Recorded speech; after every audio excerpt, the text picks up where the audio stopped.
So how old would you say you were when you got behind the wheel for the first time? I was around 5 years old. As everyone tells me, the biggest engine is your mind. And also, I'm half deaf, you know, because I lost my hearing in 2022, I guess. Yeah, that Oh was no. a huge stop in my career, but also it made me improve a lot. I came back faster and stronger. Here in paddock, that people get you, you know what I mean? And in Mm. Poland, the thing is that most of the people don't really get my career, and I just, have to show my other personality that's not with motorsport. And I really love motorsport, so sometimes it's hard. And when I start talking about motorsport, they're like, huh, what are you talking about?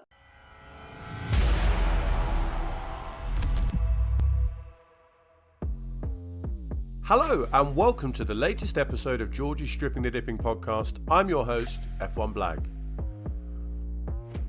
So as we proceed with season 3, we bring you another driver. But the twist is that she's 12 years old.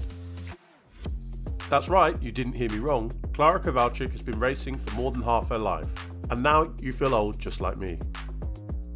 I spoke to Klara from Italy, where she was waiting to take part in the latest round of the WSK Super Masters Series. If you ever wondered how you can race at the world level and balance your schoolwork at the same time, then this is the episode for you. Klara, how are you doing? I'm doing great. And where are you joining us from tonight? I'm in Italy, in Franciacorta, waiting for WSK Super Masters Series Round 3. Wow, okay, right. That makes a lot of sense because when I was looking up WSK, it said it's all in Italy. So, or that's the Italian governing body. Well, I can't wait to get into your season ahead. But before we do that, when we have guests on the show, we like to ask them to introduce themselves. How would you introduce yourself to someone new? You're introducing yourself to our listeners. So, who's Klara? Um, I'm a racing driver. My name is Klara Kowalczyk. I'm 12, and yep, I'm driving in Ricky Flynn Motorsports in karting. I'm competing in World Championship and European Championship and other worldwide races, and I'm competing in OKJ category. It's probably not many years ago, but we like to ask our guests what their first memory of motorsport is. So, Clara, what do you remember your first memory of motorsport? The thing is that my dad likes to show me interesting things. So Ah, it was an electric go kart that his friends built, and I tried it, and I said that I want to learn on that, and that's my first memory. that's incredible that your first memory is sort of getting behind the wheel.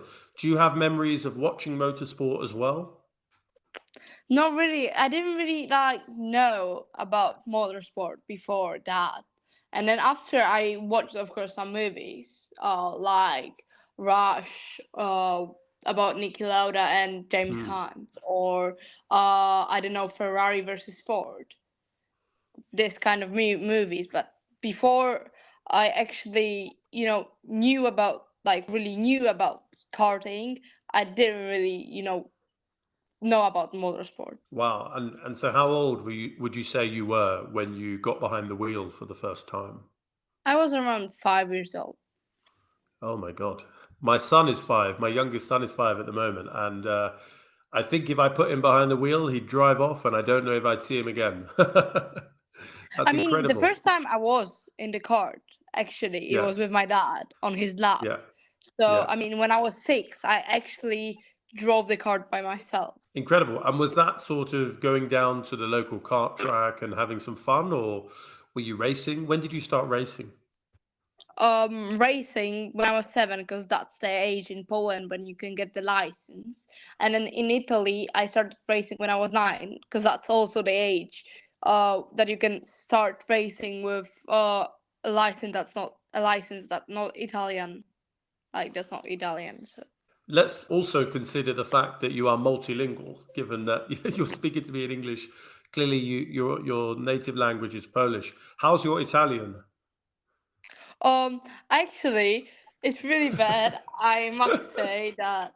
I really would like to learn it, but I never really, got the chance to learn it. I know only like some random words. I know how to say hello and Hmm. basic words, but I can't really communicate in it because I don't really have time for that. And also here it's hard to learn actually, so only the accent because I learned French now. Only the accent stays. Okay, well, I mean, that's incredible. You're also learning French. So, I wanted to ask you before we talk about your day-to-day experiences now. So, you said your first racing was in Poland was when you were 7. You're racing in Italy at 9. So, how do you go from the start of that racing to where you are today in these world championships? That was with the help of my first trainer, Natalia Kowalska, that was also an FT driver. She just helped me get here. And I mean, I don't really know how to do it. I think that you just need to, you know, first of all, start racing, of course, and till you come to Italy, you need to really have some experience because when you don't, it just doesn't make sense to come here. And also, like you just need to basically find a team and just pay them, and then you can just drive. And yeah, you just need to know how to get to the teams. And I think the best way is just some races and walk and talk with some teams about how you can get started. I think that's the best way of starting. Can you tell us a little bit about last season? Did you learn a lot? What was your best memory from last year? Last year was a really hard season because I had a lot of, I would say, ups and downs. I drove academy, as you said before. That was a really good experience. But I mean, I think it doesn't make sense to go in academy with me when you already drove like a lot in Italy. But Hmm, I mean, it hmm. was a great experience. I made some friends from New Zealand, for example, and from Japan. Yeah, it was a great experience, and I think I did pretty good there. There were some problems, engines and everything. So yeah, but it was alright in the end, and it was a great experience. Then I also drove a world championship. It was really really hard, because we had some problems with fighting setups with CRG, and I also drove in Girls on Track program.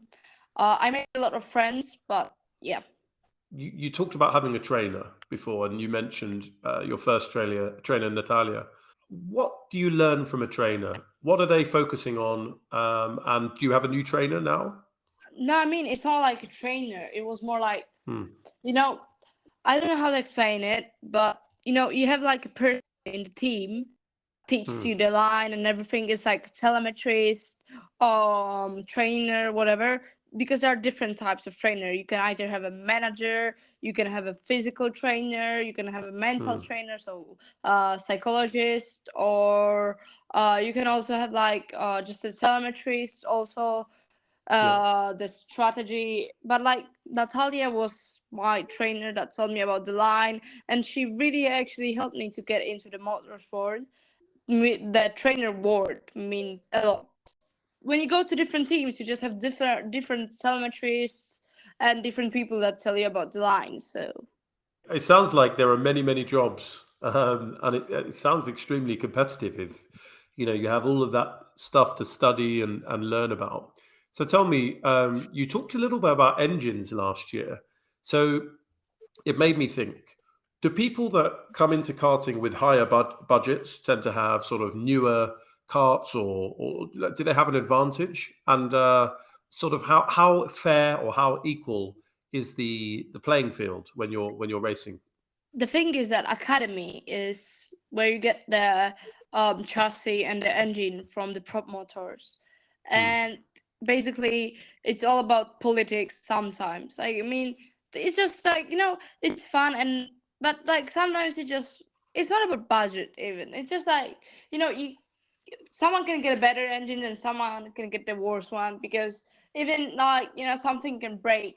For example, in like smaller races, people from like I don't know, Poland or Great Britain probably buy their own cars, and then they give hmm. it to the team and they just or they have their own small teams. But like here it's like you pay the team and they make the cart for you. And of course some people buy the engines, like pay a lot for the engines, but it just doesn't make sense, because in the end, if you don't have the talent or you don't drive, it just you won't get anywhere. And I mean, of course it helps a lot, but I mean it's not really about the engine. The biggest, like, as everyone tells me, the biggest engine is your mind, and the most important one is your mind. So yeah, but I think that it's quite equal. I mean, we have different types of chassis, because we have OTK, so Sony Kart, for example, Ricky Flynn drives on it. Then we have CRG factory team. We have Parolin and Kart Republic that are very similar, and then some teams that use the chassis, you know. And I mean, Hmm. it's like the team gives you the chassis basically, and they make the setup for you. So it's like you have the team on the track. It's not like you're alone. So yeah. The biggest engine is your mind. You should write a book or something. You know, that's that's a fantastic quote. So I've just looked up OKJ as a class, and it says it's the kart racing class for drivers aged 11 to 15, and drivers must reach the age of 14, I 12. think. 14, right. So my question to you is, so Yeah. you're very young for this age category, right? So you could stay here for another couple of years. So do you I think mean, age plays a factor? the thing is that you can't skip the age, and it doesn't really matter. Hmm. But speaking about OKJ, it's actually from the year you turn 12, Hmm. and it's still, I think, I don't know, 14 years old or 15. I'm not sure actually. So I don't want Hmm. to, get you in a war wrong thinking. But I am 12 and a half right now, and I will be turning 13 this year. I started 1 year ago. And I mean, for me, it's hard because I'm quite tall, and I have problems with, like, because of that, I have problems with weight and everything. So, I mean, that's the problem, because I'm young and I'm big. So Hmm. that's the thing. Age, as if you're talking about that the age is a thing, but it's actually not Hmm. a huge deal. Um, I mean, it is, but it's not. You know what I mean? Yeah, absolutely. It makes sense. And I'm just looking back through the champions of the past, and you have Alexander Albon, you have Charles Leclerc, Logan Sargent, Victor Martin, like people who are recognizable names have come through this route. So I suppose my question to you is, do you have any aspirations for the future, for the long term, a goal that you have in mind, or are you just sort of enjoying it and doing your best? The thing is, of course, I'm enjoying and doing my best, but my goal is basically to I should go to F1. That's, I think, the main goal, but also to maybe drive them on, maybe some other good races, because I think that Lemo is a really good race, and I Hmm. think it's a great experience. And I mean, of course, I would like to go to single seaters, so probably F4, F3, F2, and then F1. But yeah, I think that's the goal. And but now I'm driving in a karting, and I still need to wait a few years till I can go to single seaters. So Yeah, of course. I was just rapidly trying to find out what the age limit is to go into Formula 4, but I it think must be it's what, 15, 14, 16. 15? Yeah, exactly. 15, 16. Yeah, exactly. So you've got some time. You've got some time. So Yeah. talking about this season, what is your goal? And what are you working on? What are you really trying to improve about your driving? I mean, uh, improve. There's always something to improve. So there's not one thing that I need to improve. There are like some things on each and every track. And I mean, Hmm. for this the goal for this season, I think it's, to do a great job in European and World Championship, and to enjoy it, and to, push the hardest, and to work hard so I can get better results in the future, and to, make everything I can to uh, go as far as I can. Well, it sounds like a good mix of, doing your best, enjoying it, but also having ambition. And we wish you a lot of luck. So I have a question because you talked about you're learning French at the moment. So obviously you're receiving some education, but how does that work? Do you go to like a normal school during the week, or do you have someone traveling with you, or do something online? How do you balance normal life with the racing? In Poland, my family lives in Poland, and I have a school there. And the thing is that in Poland, that you can get an individual program. I can go to lessons with my class, but I also have one-on-one lessons with the teachers. And I just, when I'm actually here, sometimes teachers want to make online lessons, but it's not really common. I do Hmm. my French lessons online because my teacher, that's an individual with in an individual program. She's teaching in a university, so that's the only Hmm. thing I do online. But the rest, I basically have one-on-one lessons, and I just uh, make more than with class because of course class goes slower with the program. And when I'm out, they for example make two subjects, and then on one lesson, I do those two subjects with the teachers. So I'm just balancing it like that. So yeah. Yeah, I mean, we talked to a few drivers and they do seem to be very good at balancing, as you say, lots going on, trying to do things as quickly as possible. I guess it's the personality type you need to be a champion. So what about other things? Do you have your friends back in Poland, or are you friends with some people on the racing circuit? How does that work? The thing is that for example, I was a high diver before, and I made a lot of sports. I like kite surfing. I'm a snowboarder, and I Wow. mean, I really love doing those things, but I also know that it's pretty dangerous. So I try to look out for myself, because if something happens, then I can continue my career. And I, for example, need to stop high diving because it just took too much time. And then also I'm half deaf, you know, because I lost my hearing in 2022, I guess. Yeah. And COVID, and that Oh was no. a hit stop in my career, but also it made me improve a lot. I came back faster and stronger, but and I mean, with the friends thing, I of course I think the thing is that here in paddock that people get you. You know what I mean? And in Hmm. Poland, the thing is that most of the people don't really get my career, and I just have to show my other personality that's not with motorsport. And I really love motorsport, so sometimes it's hard. And when I start talking about motorsport, they're like, huh, what are you talking about? And I'm like, oh, sorry, I forgot that you don't know what's F1. Like most of my friends, like some of my friends don't know what exactly F1 is about. They Hmm. know what is F1, but they don't know exactly what is it about.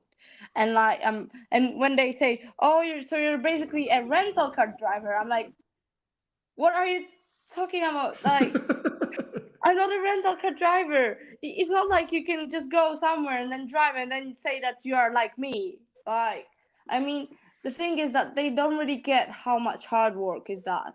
And the guys here, they like F1 and they like the same thing as me. Uh, so I mean, that's the thing that, yeah, I need to balance the friends thing too. But I think the good thing is that you don't have only friends in only one place. Because, like, when I need to break from karting, I have my friends from school, Poland. I also have some friends from Switzerland and other countries. But yeah, when I need to break from karting, I can spend some time with them. And when I need to break from school, I just go like I spend time with my friends from karting. So Sounds good. It sounds like the perfect mix. So you mentioned, and I was really sorry to hear this, that you lost part of your hearing in 2022. yeah, And you said that you've come back stronger, and it's helped you. I guess what I heard, it helped you be an even better driver. yeah. What was that experience like, and how has that helped you?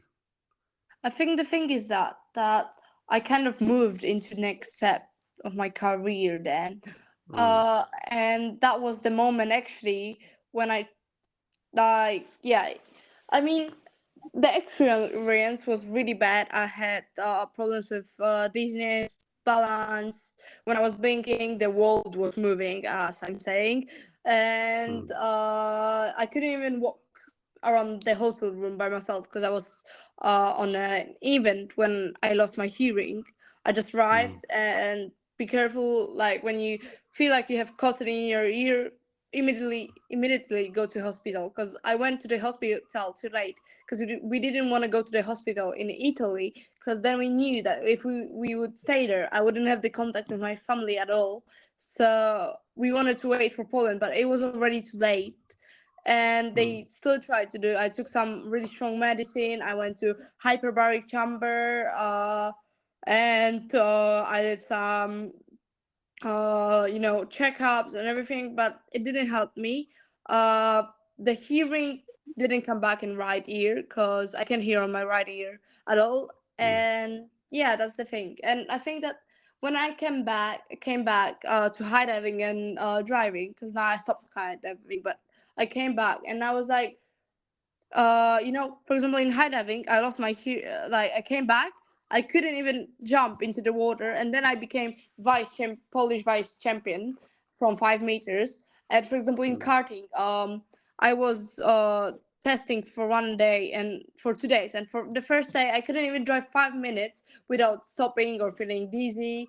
And the next day, I made my best time, my personal best at Adria, the track.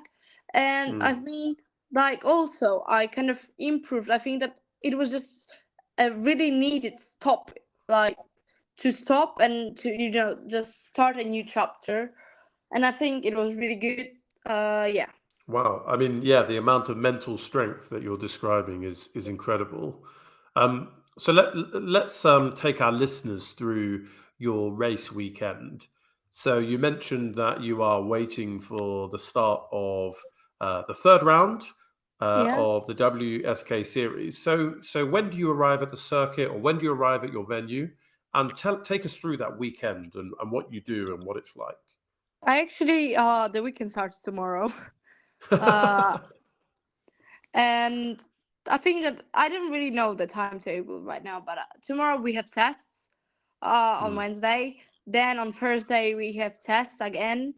Then on Friday we have a warm up, then quali, then first two heats or three heats. It depends, but it's mainly two heats like most of the time.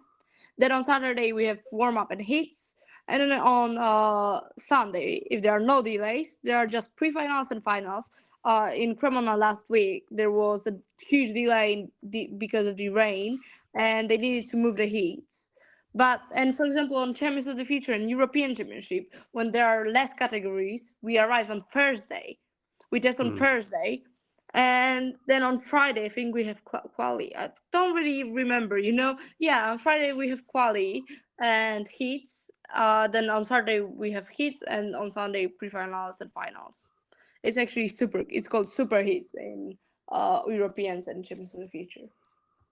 Okay, I can see that you have. I'm looking here on the website. So many eliminatory heats, and they've all got numbers next to them.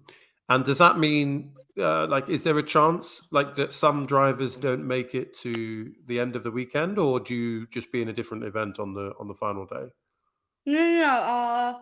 It's like heats. Everyone goes quality and heats, and then after the heats, you Mm, have a summary of, and top 72 goes into the pre-finals. So you have 36 mm, people in one super final and 36 in other. But it's like A B A B A B. So it's not really. It doesn't yeah. really matter in which one you are. And then the top 36 after the, because the points from the pre-finals add up to uh, points from heats, and in WSK you need to have less, like, the you need to have like not a lot of points to be on the top. And then in terms of the future, it's a different system, and you need to have as many points as you can get. So there are different systems, but basically to the final, top 36 goes in when the points are up from super heats and from heats, and top 36 comes into the uh final. So you basically have two eliminatory stages. So yeah. Mm. Best of luck for this weekend. On track, is it quite aggressive? Do people bump into each other? How is the sort of marshalling or the stewards? Is there enforcement of driving standards? What is it like behind the wheel? There are of course rules, but some but the thing is that sometimes you get the penalty, sometimes not. And I think it's quite aggressive here. You need to be really harsh and hard on people. But I also I'm a clean driver, so I think that I always had a problem with pushing people hard or making space. That's my problem because some people don't do that, some people do that. But basically, I don't really like to push people out. And but I know that I need to start more. But Hmm. some people drive aggressively, some no. Some people are crazy, some no. I think it just depends on the person. Everywhere you can find a really calm driver, and everywhere you can find a really crazy driver. So yeah. And when you're racing, I guess you go through a whole range of emotions. So if someone were to hit you, I suppose you're kind of getting angry. If you have a really great result, you're feeling elated. Looking back on your races over the last year, are there any moments where you've, I don't know, been at your angriest, or moments when you've been at your happiest? I mean, I last year I had a lot of problems, as I said, and I Hmm. think that last year I learned a lot, and that can be very helpful in the future. But the thing is that there were many ups and downs, and last year I had many problems with stressing, and now I improved a lot, and I'm really proud of myself. Actually, the best stories are when you're going fast, because that, of course, the best feeling, Hmm. and the best memories are also from paddock when you are with friends. That's nice. Here's my question, because you were just describing driving. I know it's different, but when you're on the road, and your parents are driving, do you ever go, "Oh God, the driving is," I'm not saying your parents are bad drivers, but maybe the driving you see on the road is like terrible, or does that not come across your mind? Because you're quite a unique person that is at 12 years old and is an incredible driver. The thing is that the back seat. I always get dizzy Yeah. there. I Yeah. hate it. But when I sleep, it's alright, and when I go sometimes. But my dad is a really good driver, on the road. Hmm. So, but the thing is that sometimes I'm like, oh, why didn't you go in there? You could have overtaken him, or what the heck is he doing? He shouldn't be there. What is he doing? And I'm like, yeah, that's the thing as I do. But when I'm going, for example, from Poland to Italy, sometimes with the car because my dad really enjoys driving. Hmm. Um, I sleep mainly, and Hmm. yeah, listen to music. But I think that I don't really, think about what's happening on the road when I'm in the back seat, and when I'm in the front seat, then I'm thinking about it more. But I actually already drove with the cars. I drifted, and I can normally drive with the cars. So yeah. Yeah, yeah. And just for the sake of anyone listening, of course you were driving on private land and everything was legal and it was fine, right? Yeah, I wasn't. I wasn't really. Yeah, with the drifting thing, I was driving with Tessa Wheater. She's from Great Britain. I don't know if you know her. Hmm. Yeah, we were drifting with her, and it was actually legal. She's a Yeah. trainer of drifters normally, so I mean, it was legal, and we were on track. So No, no, of course, of course. I was only joking. Uh, so here's a question that we ask our guests, which is, if you could pick any car on any track for a hot lap, and there is no limit to what you can select. What would you select? Hot lap challenge, any car, any circuit. I think either a hypercar or supercar or F1. But Hmm. I mean, it depends on many things. But I think the track, Hmm. I don't know. I kind of like Monza. Hmm. Monza is really. I think I would choose Monza. Yeah, F1 maybe. Yeah, probably F1 Okay. Monza. Any particular team that you'd be driving for at Monza? I don't know. I really like McLaren. I really like Hmm. McLaren. I like Red Bull. I like many teams, but I think that let's say McLaren. Okay, perfect. Well, look, we wish you the best of luck, and let's all, everyone listening, let's all manifest that one day you'll be racing a McLaren at Monza in Formula One, and that would be amazing. We're getting towards the end of the episode, but I wanted to just talk a little bit about Formula One very briefly. It sounds like you're a fan, it would be obvious. And over the last few days, some of the cars are being launched for the 2024 season. So the Aston Martin was launched the day before we recorded this, the Williams a little bit earlier, and so on and so forth. So my question to you is, do you have a particular driver in Formula One that you follow or that inspires you? And secondly, do think you have any I predictions for this year? I don't really like. I'm not a huge fan of F1, but it's not like I'm a Hmm. a crazy fan. Oh! They are changing the tires. Oh, I'm not like that. The thing is that I don't really have a favorite driver now. I really like Lando. I kind of like Max Verstappen, and I think that it's bad that he gets the hate. It's not nice because it's not his fault that he's successful. So you can just and they are just making not a motorsport out of it. But I mean, Hmm. I have predictions. I don't have really predictions yet, and really like the drivers that are dead. Unfortunately, I really like Ayrton Senna. Ayrton Senna is like my one of my idols, and Hunt mainly. I think Ayrton Senna and Hunt are my idols. Wow. Okay. Yeah. I mean, both of them fantastic drivers, flamboyant, and yeah, Ayrton Senna certainly. Well, they both got films about them for a reason, right? So they had that charisma as well as their Yeah. talent, which is incredible. Okay. Well, a question that we ask all of our guests towards the end: what message do you have for those listening? And I guess for anyone that's thinking about following in your footsteps, or perhaps they have a child and they're thinking about following in, your footsteps, what advice would you give to them? I would advise to for sure start early, not too early but Mm, not too late, because when you start later than age of 8 or 9, it's gonna be just hard for you. I think like 8 is really maximum. It's like 7 is like the latest. Like I think 6 7 maybe even earlier. I think mm. that 6 7 8 are the latest age you need to start. And I think that you just need to, make a lot of researches, go to Italy, talk with people, and you just need to, earn some knowledge and don't get twisted by some people that are saying, "Oh, we will help you," but they won't actually help you because they want to make business out of it.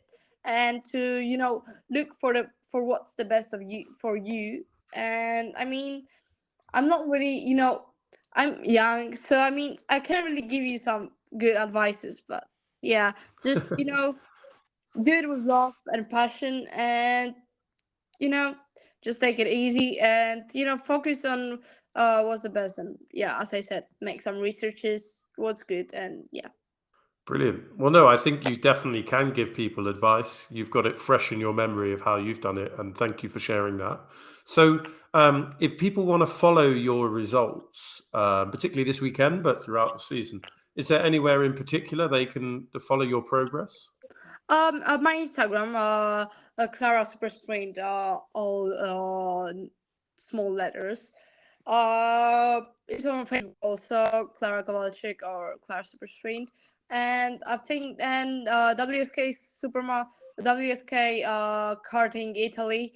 That's the Hmm. page of the WSK, and then also the FIA page of FIA Karting Championship and Champions of the Future or GMMC. You can follow the results of the European Championship and World Championship there. So, yep.